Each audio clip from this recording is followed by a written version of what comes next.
मेरी जानकारी में यह नहीं था कि यहां पर कोई धरना चल रहा है, और जो हमारी जानकारी में पहले रहता तो मैं समझता हूं कि जिस दिन धरना किसानों का प्रारंभ हुआ था उसी दिन मैं इस धरना स्थल पर आ गया होता अपना समर्थन देने के लिए। हम कभी यह नहीं देखते हैं किस पार्टी का, किस संगठन का कोई आंदोलन है अथवा कार्यक्रम है। हमारी नजर यदि देखती है तो केवल देखती है जहां पर भी से हिंदुस्तान में किसान बैठा होगा तो यह नहीं देखना चाहिए कि वह कहां है, किस संगठन से जुड़ा है, किस पार्टी से जुड़ा हुआ है।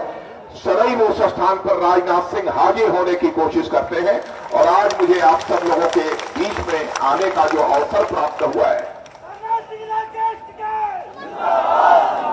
एक तरफ आप लोगों के बीच मौजूद होकर मुझे खुशी की अनुभूति हो रही है, लेकिन वहीं दूसरी तरफ खुले आसमान के नीचे 3 दिनों से आपको धरना देना पड़ रहा है। यह बेहद तकलीफ की बात है।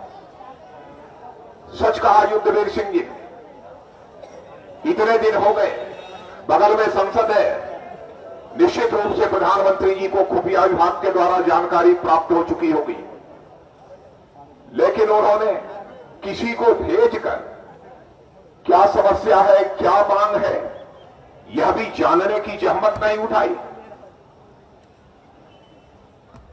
लेकिन प्रधानमंत्री जी, आपको इस सच्चाई को समझना चाहिए, जिस दिन से हिंदुस्तान का किसान एकजुट होकर सड़कों पर आ जाएगा तो कोई दुनिया की ताकत उसके हौसले को पस्त नहीं कर सकती। बड़ी से बड़ी ताकतों को घुटना टेकने को मजबूर होना पड़ेगा। इस देश की सबसे बड़ी जनसंख्या भी है तो किसानों की है, सबसे बड़ी जनसंख्या। और किसी एक पेशे में लगे हुए लोगों की शक्ति के बारे में किसी को यदि तुलना करनी है तो मैं कह सकता हूं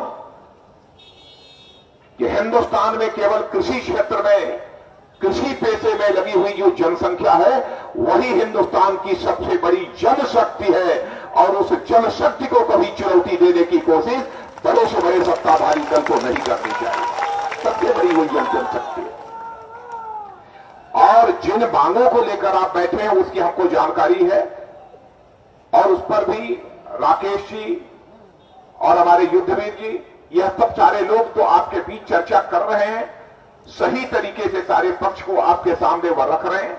और मैं सचमुच आप लोगों को बधाई देना चाहता हूं, राकेश टिकैत जी और आपको भी लाखोवाल जी, और हम अपने युद्धवीर सिंह जी, यह पूरी टीम को मैं बधाई देना चाहता हूं। चाहे जो भी हो, लेकिन आप बराबर किसानों के उद्देश्य को लेकर, किसानों के सवाल को लेकर जो जूझते रहते हैं, तो मैं आपका जितना भी अभिनंदन करूं वह कम है, मैं ऐसा मानता हूं। लेकिन समस्या का समाधान होना चाहिए। कैसे समाधान होगा, मैं यही कहना चाहूंगा आप लोगों को कि आप इसकी कार्य योजना बनाइए, इसका एक्शन प्लान बनाइए। सदैव राजनाथ सिंह आप लोगों के साथ खड़े हुए दिखाई देंगे, यही विश्वास और भरोसा दिलाते हुए अपनी बात समाप्त करना।